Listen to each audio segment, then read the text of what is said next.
Good evening, I'm Jeff Bennett. And I'm Amna Nawaz. On the NewsHour tonight, Israel launches a large-scale operation in the occupied West Bank, targeting what it says are Palestinian militants. Kamala Harris begins a bus tour through the swing state of Georgia, while the Trump campaign comes under scrutiny for clashing with Arlington National Cemetery staff at the sacred burial site. And in a new book, former National Security Advisor H.R. McMaster recounts his time in a tumultuous Trump White House. Yeah, it was chaotic, and it was less than harmonious, I guess I should say. But I think we worked through a lot of that tension.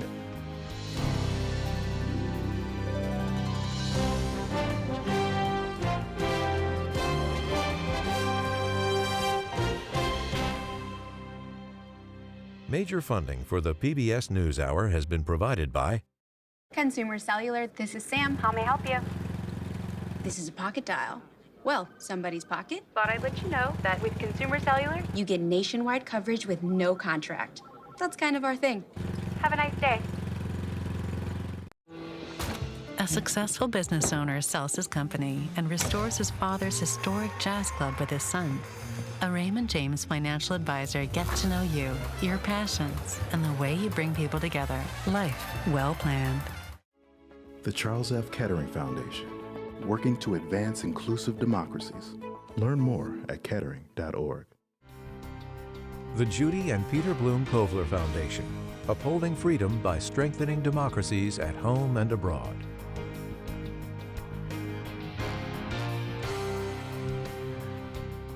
The Walton Family Foundation, working for solutions to protect water during climate change so people and nature can thrive together.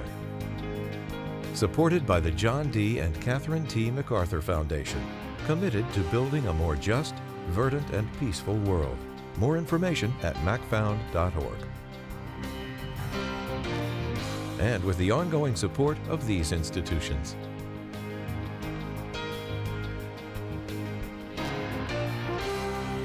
This program was made possible by the Corporation for Public Broadcasting and by contributions to your PBS station from viewers like you. Thank you.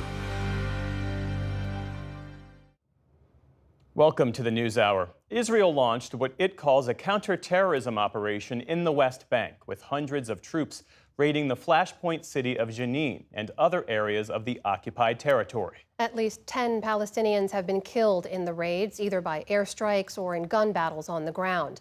Israel has carried out near-daily raids in the West Bank since Hamas's October 7th attack, but this latest operation marks a significant escalation.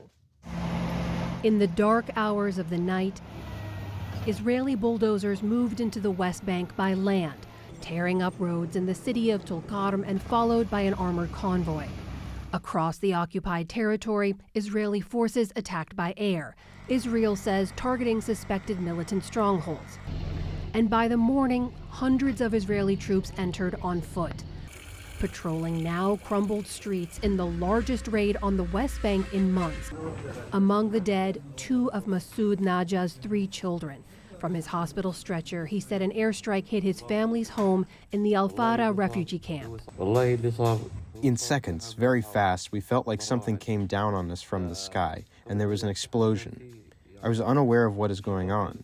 When I put my hand to my chest, it was all shrapnel and in blood.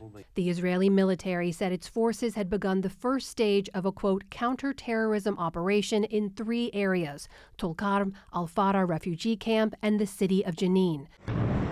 Saying they confiscated large quantities of weapons, arrested 5 suspected militants, and killed at least 10 more. Israel's foreign minister said the goal was to, quote, dismantle Islamic Iranian terror infrastructures established there. Hamas, meanwhile, called for its followers to, quote, escalate all forms of resistance and confront the occupation and its settlers everywhere in our occupied land. All this against the backdrop of surging Israeli settler attacks on Palestinians in the West Bank in recent months. Just this afternoon, the U.S. government announced new sanctions against one Israeli NGO for its support of that extremist settler violence. Since the October 7th Hamas attacks, when more than 1,100 Israelis were killed, more than 600 Palestinians in the West Bank have been killed, according to the UN Humanitarian Affairs Office. That's in addition to the more than 40,000 Palestinians killed in Gaza so far.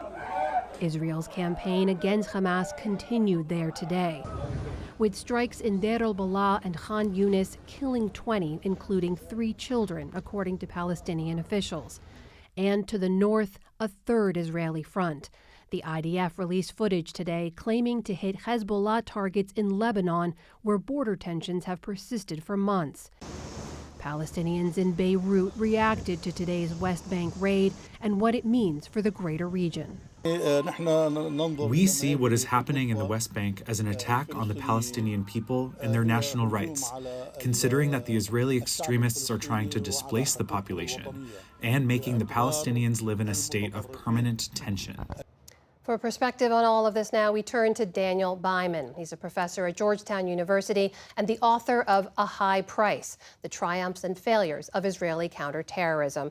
Professor, you heard the Israeli foreign minister there say the goal here is to dismantle the Islamic Iranian infrastructures in the West Bank. Who is he talking about? What are the groups that we know are operating from there that threaten Israel?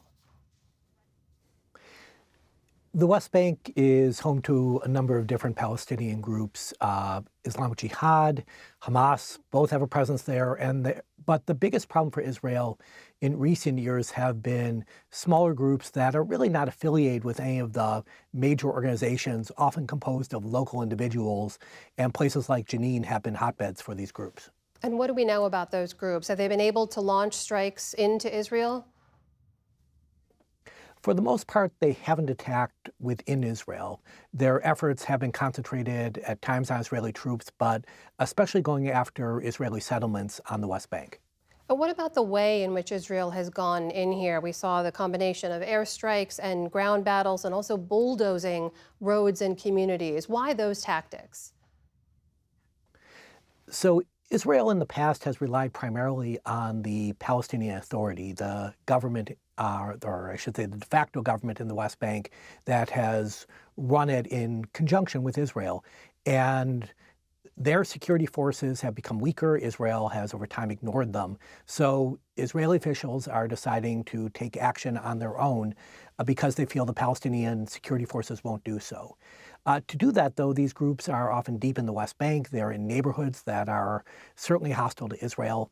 And Israeli forces are afraid of improvised explosive devices. They're afraid of snipers. And so they often go in with these massive armored bulldozers that detonate IEDs before they can hurt people. They are basically sniper-proof, but at the same time, they're incredibly destructive. They shield Israeli forces, but they destroy Palestinian neighborhoods.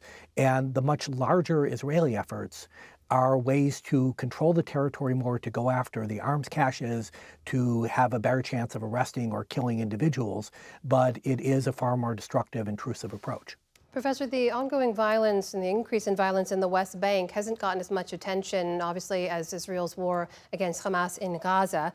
But when you pull back, it's worth reminding folks the West Bank has been under Israeli military occupation for decades. It's home to some 500,000 Israeli settlers and settlements largely deemed illegal or illegitimate by the international community. How does all of that factor into this increase in violence we've seen recently there?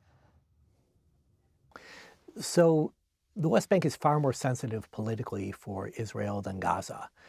When Israel left Gaza in 2005, it was something that there were only a few small Israeli settlements there. It was controversial, but at the time, it was nothing like the controversy in the West Bank. And the Israeli settlement numbers have grown. Their political power has grown. You have members of the current government that are actively arming the settlers or otherwise supporting them. And the settlers themselves have been responsible for a lot of violence on Palestinian communities, at times pushing them out of their land, at times simply harassing them. So the dynamics are quite different than they are in Gaza. In just about the minute and a half I have left, this is now essentially a third front for Israel here. The war in Gaza continues. We know they're trading fire with Hezbollah forces across their northern border. Can Israeli forces sustain a fight on all three fronts? So the violence in the West Bank is far less in terms of the requirements for Israeli forces than what was needed in Gaza in the past. And since the Israeli operations in Gaza, while still considerable, are not comparable to their peak 6 months ago, Israel does have some spare capacity. Also, a lot of what has been used in the West Bank has been police forces, often, obviously, paramilitary forces. So the West Bank requirements are real, but they're not overwhelming. On the other hand, if there were a conflict with Hezbollah in Lebanon, that would be far more demanding than any of these conflicts, and that it would be very difficult for Israel to sustain conflicts in the West Bank, and especially Gaza, at the same time. That is Georgetown University Professor Daniel Byman joining us tonight. Professor, thank you very much for your time. We appreciate it. My pleasure.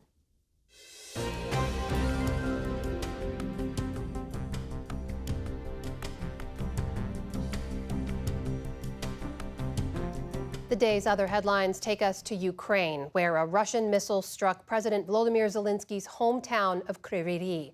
8 people were injured as the city held a day of mourning for 4 people killed the day before. Russia's stepped-up aerial attacks this week come as Ukrainian battalions push further across the Russian border into Kursk. Officials there are installing bomb shelters to protect against Ukrainian strikes, and residents can't believe the war has come so close. Life has changed unexpectedly, like in a dream, you know? Sometimes you even catch yourself thinking, is it really true? Could it really have happened? Well, it turns out that it did. CIA Deputy Director David Cohen said today that Russian President Vladimir Putin will try to take back territory in Kursk from Ukraine. But speaking at a national security industry conference, Cohen called that, quote, a difficult fight. Here in the U.S., the Supreme Court has left on hold a Biden administration plan to cut billions of dollars in student debt. Some Republican-led states are also working to block those loan forgiveness efforts. Last year, the Supreme Court rejected a proposal that would have canceled more than $400 billion in loans. The administration countered with a more tailored approach. This new plan would cap the amount people have to repay, from 10% of their incomes down to 5%. And loans of $12,000 or less would be canceled after 10 years. Sarah Palin has won her bid for a new trial against the New York Times. A federal appeals court ruled today that a judge in her 2022 trial was wrong to dismiss the case while the jury was still deliberating. The former Alaska governor accused the paper of defamation after it incorrectly linked her to a mass shooting in a 2017 editorial. The Times later corrected the mistake. This case could force the Supreme Court to revisit its ruling in the New York Times versus Sullivan case, which set a high bar for public figures to prove defamation. A jury in Nevada has found a former Las Vegas politician guilty of murder in the death of an investigative journalist who wrote critical articles about him. Guilty of first-degree murder with use of a deadly weapon. Victim 60 years of age or older. Robert Tellis shook his head as the verdict was read in court. He's been jailed without bail since his arrest in 2022, shortly after reporter Jeff Gehrman was found stabbed to death near his home. Tellis had denied killing Gehrman, saying he had been framed. He faces up to life in prison without parole. A suffocating heat wave that gripped the upper Midwest earlier this week has now moved east. A large chunk of the Mid-Atlantic was under a heat advisory today, while a more severe excessive heat warning was issued in Philadelphia. Humidity there made it feel as high as 105 degrees. Dozens of schools closed early for a second day. Meanwhile, in Michigan, crews worked to restore power to hundreds of thousands of homes and businesses after severe storms swept through last night. The nation's green energy sector added jobs at more than twice the rate of the rest of the economy in 2023. The Energy Department said today that employment in the clean energy sector, including wind, solar, and nuclear power, rose by 142,000, up 4.2% from the year before. That is more than double the broader U.S. job growth rate of 2%. Overall, the energy sector added 250,000 total jobs last year. More than half of those came from clean energy. On Wall Street today, stocks ended lower as investors braced for a major earnings report from AI giant NVIDIA. The Dow Jones Industrial Average slipped nearly 160 points. The Nasdaq gave back nearly 200 points, or more than 1%. The S&P 500 also ended lower on the day. And it was 10 years ago today that Washington was rocked by a sartorial scandal, prompted by then-President Barack Obama's choice of clothing. Good afternoon, everybody. I want to say a few words on a number of topics and take a few questions before the long Labor Day weekend. And indeed, many had questions about Mr. Obama's tan suit. In a government town where dark suits seem to be standard issue, critics saw the outfit as fundamentally unserious. But the look has since made a comeback, like when Vice President Kamala Harris wore tan at the DNC. And then there's Donald Trump and the suit he wore to the June debate against President Biden. Trump is distributing pieces of the suit to supporters if they buy enough of his digital trading cards. Still to come on the NewsHour. Chicagoans work to counter the national narrative that their city is a hotbed of violence. The U.S. Surgeon General warns of the increased stress parents are under today. And the Paralympic Games kick off with much fanfare and increased interest from around the world. This is the PBS NewsHour from WETA Studios in Washington and in the West from the Walter Cronkite School of Journalism at Arizona State University. Vice President Kamala Harris launched a 2-day swing through Georgia today. It's her 7th trip to the state this year, and it ends with a rally in Savannah. Meanwhile, former President Donald Trump spent the past 24 hours posting across social media platforms, including various grievances and conspiracy theories. Laura Barone-Lopez reports. In their first joint visit to Georgia, Vice President Kamala Harris and her running mate, Governor Tim Walz, embarked on a bus tour through the Peach State. The goal? Hold on to the battleground state that Biden narrowly won in 2020. Before joining Harris in Georgia, Walz spoke to the International Association of Firefighters in Boston. When Republicans used to talk about freedom, they meant it. They meant it. Not anymore. These guys over there, they want government to have the freedom to invade every corner of your life, from our union halls to our kids' schools, even our doctor's office. Harris and Walz have blasted Donald Trump for the Project 2025 agenda, crafted by the former president's allies. Donald Trump trying to hide from that Project 2025 plan. They're going to use it. In a new campaign ad targeting battleground states and Trump's home market in Palm Beach, Harris doubled down. Donald Trump may try to deny it, but those are Donald Trump's plans. Well, revenge does take time, I will say that. And sometimes revenge can be justified. Meanwhile, Trump's running mate, Ohio Senator J.D. Vance, hit the trail in Erie, Pennsylvania today. Is it a good idea to give Kamala Harris a promotion? No, we're going to do what Donald Trump loves to do to people who don't do their jobs. You are fired, Kamala Harris. Trump himself has largely limited his campaigning to friendly interviews. In a conversation with TV personality Dr. Phil McGraw, he again lied about the 2020 election results. I look at California. I gave a speech. I had a crowd so big. I said, there's no way I could lose California, but automatically they mark it down if you're a Republican as a loss. That you lose by 5 million votes. I said, 5 million votes? I guarantee if Jesus came down and was the vote counter, I would win California, okay? Tuesday evening, Trump ranted on Truth Social that his own Justice Department appointees rigged the 2020 election against him. Present! On Monday, Trump attended a wreath-laying ceremony at Arlington National Cemetery, an event which spiraled into controversy after NPR reported Trump's campaign staff had an altercation with cemetery officials over photographer access. NPR reporter Quill Lawrence broke the news of the incident. Well in advance of the visit, they had been told that they would not be allowed to bring a personal or an outside photographer to Section 60, which is where most of the Iraq and Afghanistan casualties are buried. And when they arrived, an official from Arlington National Cemetery approached them to say, no, you can't bring a videographer or photographer into Section 60. And that person was verbally abused and pushed aside. In a statement, Arlington National Cemetery said it can confirm there was an incident, and a report was filed.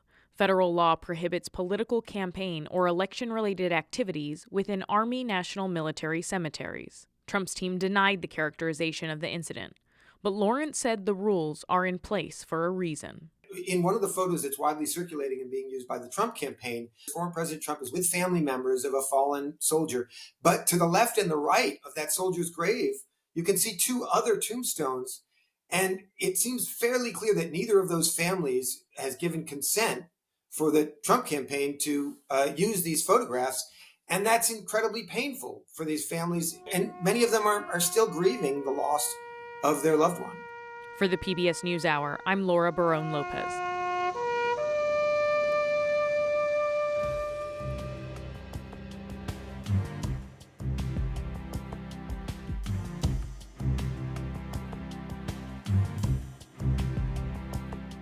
As the presidential campaign heats up, a new book looks back at Donald Trump's first administration with a focus on foreign policy and national security. It's written by Lieutenant General H.R. McMaster, a three-star general who served with distinction in the 1991 Gulf War and the Iraq War, and who also served for 13 months as Mr. Trump's national security advisor. McMaster's book is At War with Ourselves, My Tour of Duty in the Trump White House, and I spoke with him earlier today. H.R. McMaster, welcome to the NewsHour. What was your intention in joining the Trump administration back in 2017? What were you hoping to achieve? Well, first, to serve the elected president. As I write in the book, this was my sixth commander-in-chief. I had taken the oath of service when I was a 17-year-old on the plane at West Point. And so what I wanted to do is help, in President Trump's case, what everybody knew would be a disruptive president, disrupt what needed to be disrupted in the area of national security and in foreign policy. And Jeff, I've been on the receiving end of a lot of policies and strategies developed in Washington that really made little sense to me in places like Kabul, Afghanistan, or Baghdad, Iraq. And I thought this was an opportunity to help advance American interests and to help promote American security. You write in the book about navigating the competing interests within Trump's inner circle in the early days, to include then White House advisor Steve Bannon, who's now serving a federal prison term on contempt charges, as well as then Secretary of Defense Jim Mattis and Secretary of State Rex Tillerson. And you say that they viewed Trump as dangerous and seemed to construe their roles as if Trump was an emergency and that anyone abetting him was an adversary. When I read that word dangerous stood out to me. Dangerous in what ways? Well, I think that they were afraid that the president, because of his disruptive nature, would be overly disruptive and put into place policies that maybe cut against U.S. interests. But my experience was, Jeff, whenever you could give the president multiple options, best analysis, obviously, and information, but multiple options, it's in the comparison of those options that he could look at the long-term costs and consequences and make decisions that oftentimes cut against his predilections. Other members of the cabinet and other White House officials, what they really wanted to do is either control the president, or in the case of some, who came in with their own agendas, they didn't want to give multiple options. They wanted to manipulate decisions consistent with their agenda. And as a historian and a historian who had written about the Vietnam War and how decisions were made in the Lyndon Johnson administration, I realized that this was not unprecedented. This kind of infighting, this is not something new, and I did my best to try to transcend it. And I succeeded to some extent, and I failed to a certain extent. That manipulation that you talk about, you describe meetings in the Oval Office as exercises in competitive sycophancy. How did that undermine the functioning of the White House and the presidency? So that was early in my time as National Security Advisor, and I looked around and I said, this isn't going to work, and I began to limit, who's in the meeting based on the purpose of the meeting, and to provide the president with information the way he likes to receive information, and to also structure the venue. But on one occasion, we went to Camp David, for example, to get away from all distractions and help the president focus on a really important decision involving Afghanistan and the South Asia strategy. Well, on that front, you write that you had key differences with Mr. Trump on major foreign policy issues, which you enumerate as the allies, the authoritarians, and Afghanistan. Trump thought that some U.S. allies were freeloaders. He embraced some authoritarian leaders that you despised and distrusted. And you pushed for a more significant commitment in Afghanistan. And you've said that Donald Trump bears some responsibility for that chaotic U.S. withdrawal, that same withdrawal that he attacks the Biden administration for. Tell me more about that. On Afghanistan, this is an example of one of the themes in the book of the president being very capable of evolving his understanding of a situation and then coming to a completely different conclusion. And he put into place, I believe, in August of 2017, and it's actually worth going back to read that speech that he gave, the first sustainable, reasoned approach to the war in Afghanistan and more broadly to South Asia. But sadly, he abandoned that approach and I think actually recreated a lot of the deficiencies of the Obama administration with a timeline for withdrawal and talking to the Taliban without the Afghan government present. And that was kind of a setup for the Biden administration's failures. But, the Biden administration did not have to adhere to that. Remember, the Biden administration said, well, we had to adhere to Trump's policies. I think that might be the only area where they felt so obligated. Yeah. Right, exactly. Yeah. Another theme in the book, you write about your perception that Trump often sought the praise and approval of strongmen foreign leaders like Vladimir Putin, the Philippines' former president Duterte, so that he could be seen similarly as a strong leader. Tell me more about that. In that first year of the Trump administration, I relate the story of really imposing more sanctions on Russian entities and individuals than the previous 8 years of the Obama administration, the provision of lethal assistance to the Ukrainians. But President Trump really always had faith in his ability to make a big deal, right? And I think he fell into the same kind of trap with Putin that George W. Bush did, President Obama did. Remember the reset strategy, and then even President Biden, when he went to Geneva and thought that maybe they could have a meeting of the minds. And so my message, and I relate this in the book, is I would remind the president, hey, this guy is the best liar, best deceiver in the world. Well, you say that you observe in the book that you wished Trump could separate the issue of Russian election meddling from the legitimacy of his presidency. Yeah. Why has he been so unable to make that kind of distinction? Well, you have to think, when he came into office, right, there was this cloud of so-called, collusion, which was proved to be false, right, on the part of the campaign, and you had the Mueller investigation. That create kind of a sense of beleaguerment for him, and what he would do is conflate three, distinct but kind of related questions of, hey, did they attack the election and try to undermine our democratic process? Heck, yes, they did. That's what the Russians do, right? There's the great book by Thomas Rid called Active Measures. They've been doing this kind of thing, the Soviets, going all the way back to the 30s. But the related question is, do they care who wins? I really don't think the Russians give a damn who wins our elections, right? The chaos is the point. The chaos is the point. And what they want is they want large numbers of Americans to doubt the legitimacy of the result. I think the president tended to conflate those questions. And I wish he had said this, that heck yes, they did. And we're going to impose costs on them. And we're going to defend our democratic principles and institutions and processes. But at the same time, acknowledge that obviously it did not affect the legitimacy of his presidency or his election. That's what Russia wants. And that's why the president's election denial was terrible in 2020. And that's why others on the other side of the political spectrum who denied the legitimacy of the election in 2016, it's a gift to Putin. This book arrives at a timely moment, just as many Americans are starting to consider whether Donald Trump or Vice President Kamala Harris would make a better commander-in-chief. Right. Would a second Trump term, in your estimation, be poised to properly address the range of foreign policy challenges we face as we stand so close potentially to regional wars in the Middle East and the South China Sea? Yeah, that's for readers to decide. And you've got the information in the book. And I think in some of the areas where President Trump has been consistent, yes, I think he would advance American interests. I think a great example is in the area of energy security. I think we have tremendous potential in our country to really loosen the grip of authoritarians on energy supplies internationally. And then I think that where else he's been consistent is burden sharing, right? That's a good theme. Reciprocity in trade. So I go through all of these in the book. Those are all positive. You've said you would not serve in a second Trump administration if he's reelected. Why not? Well, I'll tell you, Jeff, I would serve in any administration where I think I could make a difference. I think now with President Trump, I can't make a difference with him. We just got kind of used up in that process. And I think, I was at peace with that. But, I think the main theme, though, Jeff, is that I think we got a lot done in that first year that everybody was describing. Remember, the word chaos was used in like almost every headline. And yeah, it was chaotic, and it was less than harmonious, I guess I should say. But I think we worked through a lot of that tension, and we put in place, I think, some really important and long overdue correctives to previous unwise policies. H.R. McMaster, the book is At War with Ourselves, My Tour of Duty in the Trump White House. It is an intriguing read. Thanks for being here. We appreciate it. Oh, thanks for the opportunity to be with you, Jeff. Thank you.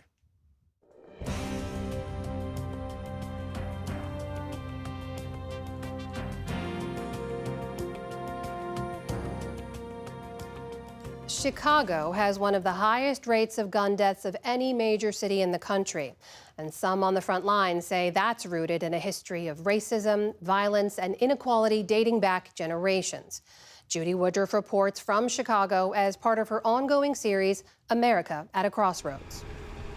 This is where Martin Luther King lived and worked while he stayed here in Chicago. 16-year-old Damarion Spann is giving a tour of North Lawndale, the West Chicago neighborhood where he grew up. While he stayed here in Chicago, Martin Luther King was struck by a rock from a white mob, and he stated that he never experienced so much hatred as he did here in Chicago. It's a different story from what's typically told of this area, where the life expectancy is roughly 12 years shorter than the wealthy downtown Loop neighborhood, where unemployment is nearly twice as high as the rest of the city, and the crime rate is nearly 3 times higher than the citywide average. Starting in pre-K, we've all heard the narrative of the violence that happens in North Lawndale, but once you get to explore and see the community more, you start to understand the rich history of the community. Chicago is looked at as violent, and that's not fair to the students and to the adults who are actually working against that narrative and who's pushing for positive things. Do you feel, as someone who's grown up in this city, that your concerns are heard by the politicians? A national point of view, I don't think students from our community get heard at all. What's going on in Chicago? Indeed, conservative media and former President Trump focus on the ongoing violence in Chicago, an example, they argue, of the failure of cities led by Democrats. And Chicago turned into a war zone. At least 53 people were shot, 11 of them killed. It is time to demonize them, and it is time to send them to jail. They only broadcast the bad. Like, North Lawndale is way more than what they portray on the news. Lady Sanders helps organize these youth-led tours of North Lawndale for a nonprofit called My Block, My Hood, My City. She says the tours introduce outsiders to this misunderstood neighborhood and give youth a productive outlet. They become more confident because it's their neighborhood, and people are coming to see them talk about where they're from and what they see every day. With 77 so-called community areas in all, neighborhood identity is a fundamental aspect of life in Chicago, the country's most segregated big city. North Lawndale, like many South and West Side Chicago neighborhoods, is majority black. Much of this segregation can be traced to the Great Migration of a century ago. Black Americans from the Jim Crow South moved north, seeking greater opportunities, but what they found was not the segregation imposed by Jim Crow, but new and different barriers. Ida B. Wells, who is a noted activist, journalist, said Chicago was beginning to rival the Jim Crow South in its treatment of the Negro. Franklin Cozy Gay directs the University of Chicago Medicine's Violence Recovery Program, and he researches the economic, social, and historic causes of gun violence in the city. He points to over a century of racist violence against black Chicagoans and housing discrimination that has helped create the situation today.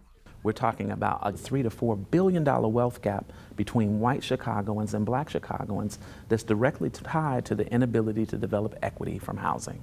Cozy Gay recalls that in 1919, during the Red Summer, when black Americans across the country were terrorized, 23 black Chicagoans were killed and hundreds more were injured in this city.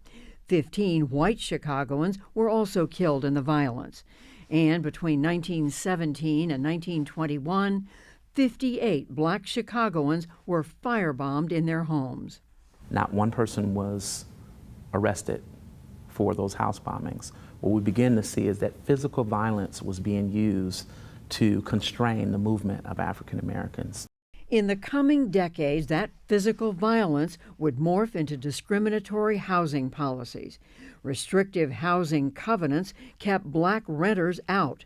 So-called redlining by financial institutions, in concert with the federal government, limited black Chicagoans' ability to access loans for homes and businesses. And unable to get mortgages, they were forced into predatory contracts to buy houses at exorbitant prices, with high interest rates and harsh eviction clauses that made it nearly impossible for many to build equity or actually own their home. Later, highways were built through black neighborhoods, and then came the construction and later the demolition of tens of thousands of units of public housing.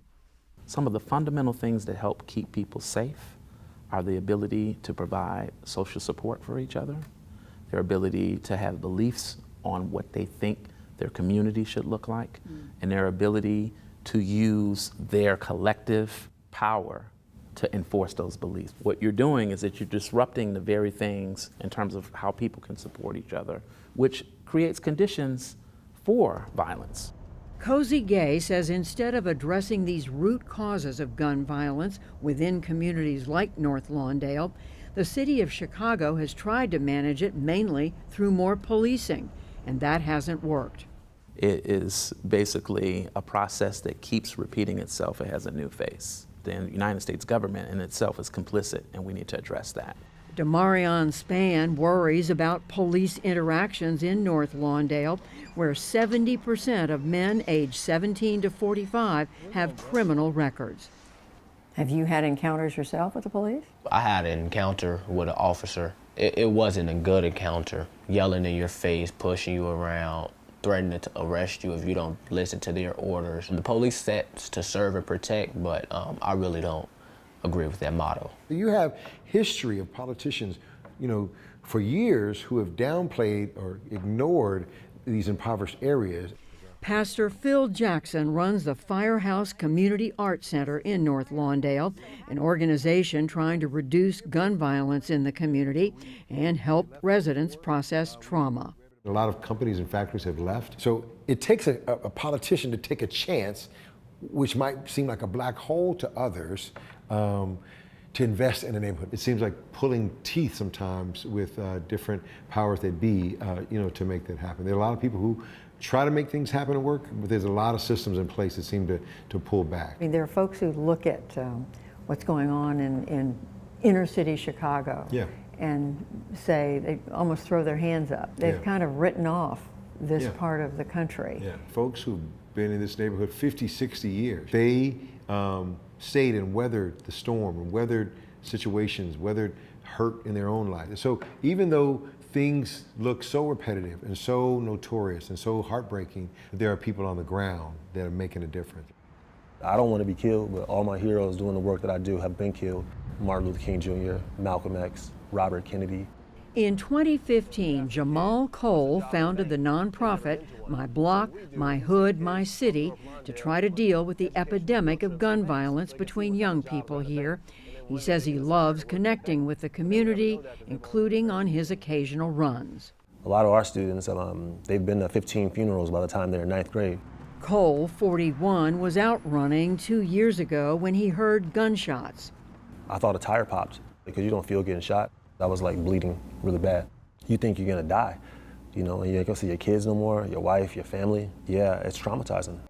Cole's organization takes a holistic approach to dealing with gun violence, trying to build community through block cleanup events, expose young people to opportunities through field trips to parts of the city they've never seen, give scholarships to local students, and pay tour guides like Damarion Spann. The purpose really is to just lead with love and, and build relationships with the youth and keep them alive. How can we wrap around you and make sure we get you to college? If it is healthcare, okay, how can we help you with that? Is it mental health? There's barely any counselors in schools. What do you say to those folks who look at what's going on in inner city Chicago and say, yeah, it's really bad, they need to stop using so many guns? A lot of this is their own responsibility, their own fault. I would challenge them to put themselves in a position of hearing gunshots every day, the position of having parents abuse drugs, the position of being afraid. Sorry, I'm getting emotional thinking about it. It's not fair. It's not fair that people say that because it's like they don't know what it's like to be in these kids' shoes. The young people, I mean, do they have a sense that the country cares about them? No, the judge doesn't care about them. That's what they tell me all the time. The judge doesn't want to hear my story. You know, how am I going to listen to a teacher when I don't have health insurance and I'm sleeping on the train? Cole says this neighborhood needs help, more government funding, economic investment, and social services. But after generations of neglect, disinvestment, and discrimination, he acknowledges change also has to come from within the community. There needs to be 1,000 things done to reduce gun violence in Chicago, and a third of that might be legislative. I think the best thing for people to do is to ask themselves, what's something simple I can do that'll make a difference on my block? Demarion Spann is trying to do that, but says he also wants to do more to try to change the whole system. What I want to do is go to college and receive my degree in political science, eventually come back and run for alderperson for the North Lawndale community. Start on more of a local level, alderperson, mayor. Then I want to go to like a federal level, presidential. You might want to run for president one day? Yes. That takes a lot of self-confidence. A black boy coming from the North Lawndale community is expected to do the very least. So I want to do the very most and prove everyone that doubted those black boys that's coming from the community and show them that it is possible. For the PBS NewsHour, I'm Judy Woodruff in Chicago, Illinois.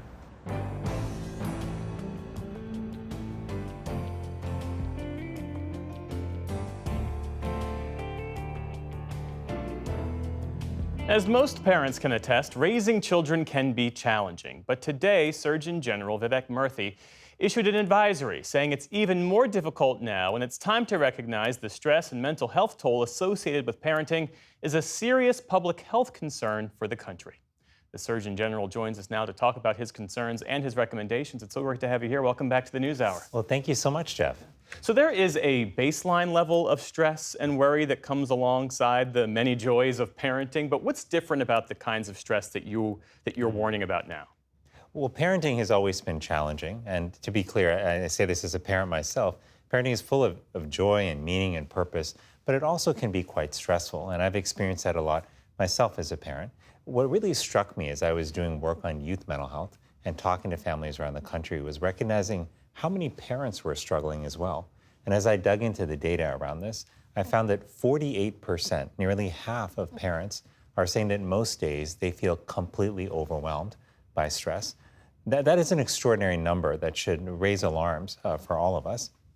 But the other thing that's important to recognize is parents are also struggling with disproportionate levels of loneliness and isolation. So about 65% of parents say that they are lonely, and that includes actually over 75% of single parents. And stress is tough on its own. When you compound it with loneliness, it can really take a toll on the mental health and well-being of parents. So what are the specific stressors? What are the challenges that this generation of parents are facing in particular? So there are some of the traditional ones that all generations have faced, worrying about a kid's safety, worrying about how to manage the teenage years, which aren't easy, and financial worries as well. But there are some new ones that this generation is contending with that my parents, for example, didn't have to deal with. How do you manage social media and phones? How do you manage the mental health crisis that kids are facing in terms of depression and anxiety, as well as the loneliness epidemic that's hit kids particularly hard? We're also hearing that the scourge of gun violence is particularly affecting kids as well as their parents. More than half of our children are worried about a school shooting taking place. But you compound all of this, Jeff, with the fact that we are living in a time where the culture of comparison has become intensified, particularly by social media. And so parents are looking online. They're seeing parents who, to their eye, have perfect lives, who aren't struggling with any of the challenges they're dealing with, and they're feeling even more inadequate about their life. You mentioned how the mental health of parents and caregivers is inextricably linked to the mental health of children. What are the implications? Well, if we want to address the youth mental health crisis in America, part of that has to involve supporting parents. When parents struggle with their mental health, that has negative implications on the mental health of kids. And all of us have a vested interest in ensuring that kids are well. They are the future of society. And so the work of parenting is directly linked to the future of society. It's why we all have an interest in investing in parental well-being. How much of this is tied to the pandemic and the way that we live now, where there's such a blending for a lot of people between work life and home life? Well, I think the pandemic certainly created an increase in stress in many parents' lives. I still viscerally remember what it was like to have to homeschool our kids during that time on top of work and how challenging all of that was. And I think we're still living with some of the after effects of that stress. But the pandemic also changed how we live our lives. I think in some ways, being able to do hybrid work was helpful for some parents, as it gave them the flexibility to be able to be there for meal times, for example, at dinner, or being able to be there to pick up their kids, or be there during the day if their child needed something. But I think being available all the time, via video or whatever remote means, maybe your choice, that also creates additional stresses for parents because it can create this expectation that you're available all the time. And so one of the things that's really important in the workplace is to have a culture where leaders understand what the stresses are that parents are managing, where they have policies that support parents, like predictable schedules, so that parents can schedule and balance, work and home. And where there's also some degree of flexibility so that if issues come up, like a sick child, a parent has the ability to respond in that scenario and care for their family without worrying that they're going to suffer at work. What are some other big picture recommendations to address this crippling level of stress that so many parents face? So fundamentally, we need a culture shift in how we value parenting. We need to see parenting for what it is, which is essential for the well-being of society. And we have to use that shift to then power change in 3 areas: in policies, in programs, and in individual practices. We talked actually a little bit about programs. These are some things that workplaces can do differently. And healthcare systems can also focus more on screening parents in particular for mental health struggles. But at a policy level, we've got to do a lot more there. We've got to invest in paid leave so parents can be with a child who's sick, for example. We've got to make childcare more affordable, make mental health care more accessible, and address the harms of social media, which is a major worry for parents who are navigating much of that on their own. But finally, I don't want people to lose sight of what we can do as individuals. Because the truth is, all of us have parents in our life. Most of us do. Yeah. And when we reach out to those parents, when we help them with basic errands, when we offer to just babysit their kids even for 15 or 20 minutes so they can just sit down and take a breath or take a shower or get a meal, those are incredibly important moments where we not only provide assistance, but we remind parents that they aren't alone. The truth is, parenting is and has always really been a team sport. It's only in relatively recent years that we've come to put this pressure on parents where they feel that they've got to do all of it by themselves. Otherwise, they're failing as parents. And the truth is, we need each other. We need fellow parents, we need friends, we need family, we need neighborhoods and communities that support parenting. And if we do, then kids, parents, and all of us will be better off. Parenting is a team sport, is what I hear you say. Absolutely, absolutely. U.S. Surgeon General Vivek Murthy, thanks so much for being here. Thanks so much, Jeff.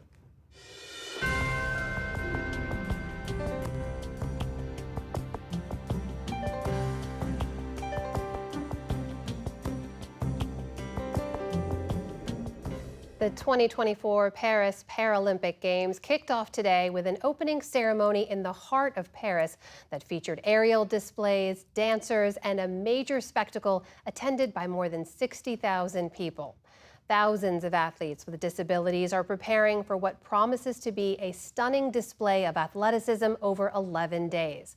Stephanie Tsai has more.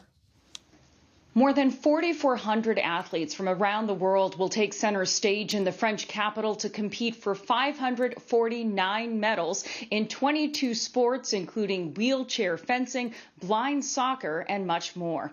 The Games are a testament to human ability and the capacity to thrive despite physical, mental, or intellectual impairments. And for the next 11 days, we will see athletes push their bodies and their minds to the limits in the quest for gold.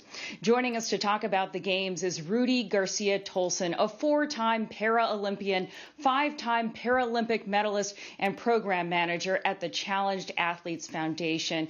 Rudy, it's a pleasure to have you on the NewsHour. So the opening ceremonies have concluded and now the Games begin. It seems like there has been a real effort in the messaging around these Games to say, let's stop focusing on disability and focus on winning and competition like we would with any other athletes. Are you seeing that shift? Absolutely. Over the past 20 years, the Paralympic movement has grown tremendously. The understanding that although we may have a physical disability, we want you to pay attention to the athletic achievements that we're all here to watch. And being part of a Paralympic team, obviously these Paralympic athletes from around the world have overcome a lot, especially with their physical challenge. But when you're watching the games here this week, we want you to put aside the disability and focus on the achievements of sport. And I think that's what we're here to do. And how is Team USA looking going into these games, Rudy? I know they haven't historically been at the top of the medal count for the Paralympics, and that the Chinese are always a big rival for the overall medal count. The Chinese Paralympic Committee has done a tremendous job with having one of the best Paralympic teams every summer. For the past 4 or 5 Paralympic Games, the Chinese have been number 1 in the medal count by a lot. But that doesn't count. We're not going to count out the USA. The United States, we have a very young team. We also have a few veterans who have been around for 5 or 6 Paralympic Games, and we're looking good to be in top 3 in the medal count. But it still just shows you the amount of support that we've received as Paralympic athletes here in the United States. One of the most popular stories is that the Olympic Committee changed their name to the U.S. Olympic and Paralympic Committee, which is something that us Paralympic athletes have been fighting for over 20 years. And I really do believe the support and the attention for Paralympic athletes have tremendously increased. But I think the benchmark will be here when the Paralympics and Olympics come to Los Angeles in 4 short years. So when it comes to the resources that go into training Paralympic athletes, the coaching, the facilities, it sounds like you still feel that falls short compared to the support given to able-bodied Olympians.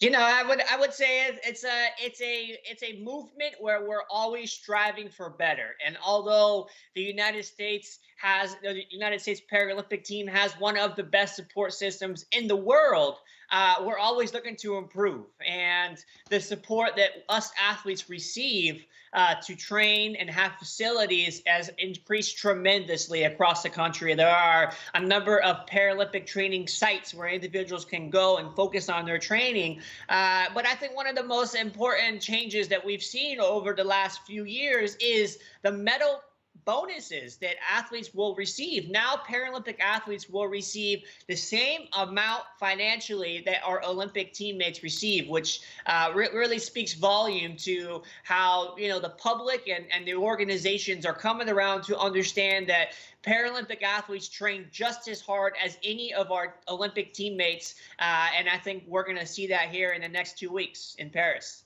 And that certainly shows in the ticket sales. I understand that more than 2 million tickets to Paralympic events have sold in Paris. That'll make it among the largest Paralympic audiences, I believe, in history. Speaking of which, Rudy, I understand you yourself have competed and won in 4 different Olympics in swimming as well in running without legs. So I have to ask you this. What impact did it have on your life to train, compete, and win at the Paralympics? Well, being in the pursuit of going to the Paralympics has been a dream of mine since I was 6 years old, shortly after I had my legs amputated through the knee. And when I got my legs amputated, I got my first pair of prosthetics. The first sport I got into was swimming. I love swimming because I could take my legs off. But I was known as the boy with no legs on my swim team, and I wanted to prove them wrong. So my first goal was to beat kids with legs. And from that one goal, set me on a path of competition and really getting to the Paralympic elite level. And I think a lot of the Paralympians that are in Paris today have overcome similar challenges where they're looked at as different. But when they get out on the playing field or in the pool or on the track, they really show that they have amazing talent, and that, you know, sometimes in life we go through challenges, whether you can see them or not. We're all human. We're all the same. We have good days and bad days. And I think the message we want to get across to the general public is that whether you have a good day or a bad day, whether you're facing challenges, sometimes you can't see them, sometimes you can see them. In my case, it's always important to remain positive and have that attitude of yes, I can. And when you have a support team, when you have individuals around you, supporting you, encouraging you, the sky is the limit. I think a lot of us needed to hear that message. Rudy Garcia Tolson with the Challenged Athletes Foundation, thanks so much. Thank you for having me. And we will have much more coverage of the Paralympics online. On our YouTube page right now, 3 things you need to know about this year's Paralympic Games, including how they first began in the mid-1900s. And that is the NewsHour for tonight. I'm Jeff Bennett. And I'm Amna Nawaz. On behalf of the entire NewsHour team, thank you for joining us. Major funding for the PBS NewsHour has been provided by the ongoing support of these individuals and institutions, and friends of the NewsHour, including Jim and Nancy Bildner and the Robert and Virginia Schiller Foundation. The Ford Foundation, working with visionaries on the front lines of social change worldwide. Funding for America at a Crossroads was provided by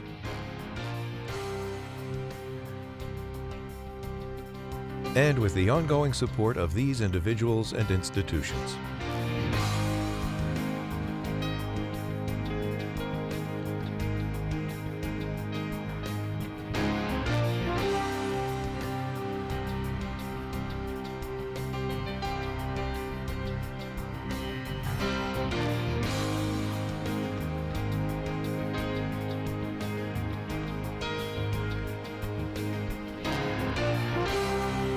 This program was made possible by the Corporation for Public Broadcasting and by contributions to your PBS station from viewers like you.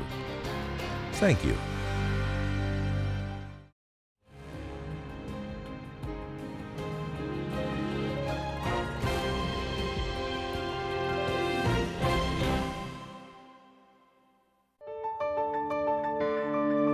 You're watching PBS.